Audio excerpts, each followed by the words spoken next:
ಶಿಗ್ಗಾವಿ, ಸಂಡೂರು ಹಾಗೆ ಚನ್ನಪಟ್ಟಣ ವಿಧಾನಸಭಾ ಕ್ಷೇತ್ರಗಳಿಗೆ ಉಪಚುನಾವಣೆ ನಡೆಯಲಿದೆ. ಇದರ ಜೊತೆಗೆ ದಕ್ಷಿಣ ಕನ್ನಡ ಜಿಲ್ಲೆಯ ಸ್ಥಳೀಯ ಸಂಸ್ಥೆಗಳಿಂದ ವಿಧಾನ ಪರಿಷತ್ಗೂ ಕೂಡ ಉಪಚುನಾವಣೆ ನಡೆಯಲಿದೆ.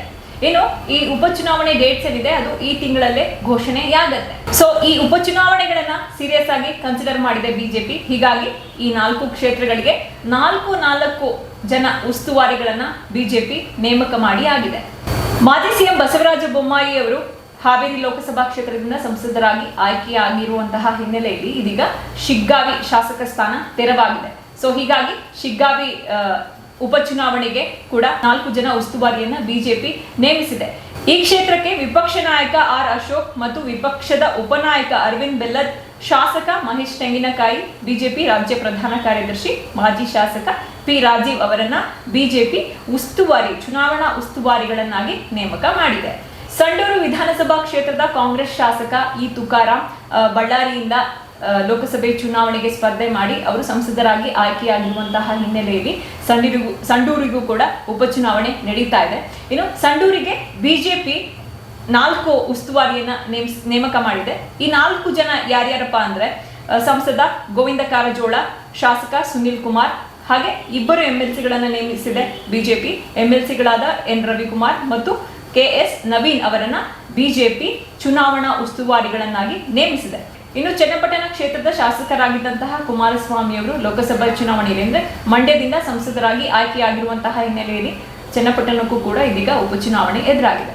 ಈ ಉಪಚುನಾವಣೆಗೆ ಅಂದ್ರೆ ಈ ಚುನಾವಣಾ ಉಸ್ತುವಾರಿಯನ್ನ ವಹಿಸಿಕೊಳ್ಳೋದಕ್ಕೆ ಬಿಜೆಪಿ 4 ಜನರನ್ನ ನೇಮಿಸಿದೆ. ಮಾಜಿ DCM doctor CN Ashwath Narayana, ಶಾಸಕ ಎಂ ಕೃಷ್ಣಪ್ಪ, ವಿಧಾನ ಪರಿಷತ್ ಸದಸ್ಯ HS ಗೋಪಿನಾಥ್ ರೆಡ್ಡಿ, ಬಿಜೆಪಿ ರಾಜ್ಯ ಪ್ರಧಾನ ಕಾರ್ಯದರ್ಶಿ ನಂದೀಶ್ ರೆಡ್ಡಿ ಅವರನ್ನ ಬಿಜೆಪಿ ಉಸ್ತುವಾರಿಗಳನ್ನಾಗಿ ನೇಮಕ ಮಾಡಿದೆ.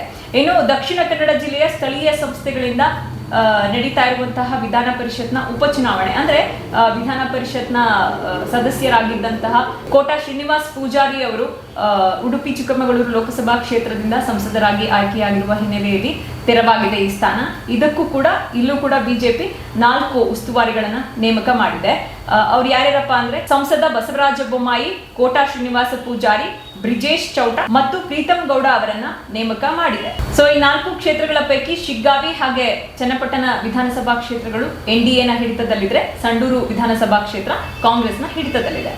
ಸೊ ಇದೀಗ ಆದಂತಹ ಲೋಕಸಭೆ ಚುನಾವಣೆಯ ನಂತರದಲ್ಲಿ ಎದುರಾಗಿರುವಂತಹ ಮೊದಲ ಉಪಚುನಾವಣೆ. ಈ ಉಪಚುನಾವಣೆಯನ್ನ ಬಹುಶಃ ಬಿಜೆಪಿ ಸೀರಿಯಸ್ ಆಗಿ ಕನ್ಸಿಡರ್ ಮಾಡಿದೆ.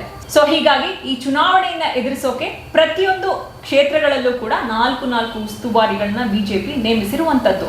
ಇದು ಇನ್ನೊಂದು ಆಂಗಲ್ ಅಲ್ಲಿ ನೋಡುವಂತದ್ದಾದ್ರೆ ಬಿಜೆಪಿಯ ರಾಜ್ಯಾಧ್ಯಕ್ಷರಾಗಿರುವಂತಹ ವಿಜೇಂದ್ರ ಅವರ ನಾಯಕತ್ವಕ್ಕೆ ಈ ಉಪಚುನಾವಣೆ ಒಂದು ದೊಡ್ಡ ಸವಾಲು ಅಂತಾನೂ ಹೇಳ್ಬೋದು. ಈ ಉಪಚುನಾವಣೆ ನಡೀತಾ ಇರೋದು ಕೇವಲ 3 ಕ್ಷೇತ್ರಗಳಿಗೆ ಆದ್ರೂ ಕೂಡ ಇದರ ಉಪಚುನಾವಣೆಯ ಫಲಿತಾಂಶ ಏನಿದೆ ಅದರ ಎಫೆಕ್ಟ್ ರಾಜ್ಯ ರಾಜಕಾರಣದ ಮೇಲೆ ಅತ್ಯಂತ ದೊಡ್ಡ ಪ್ರಭಾವವನ್ನ ಬೀರುವಂತಹ ಚಾನ್ಸಸ್ ದಟ್ಟವಾಗಿದೆ.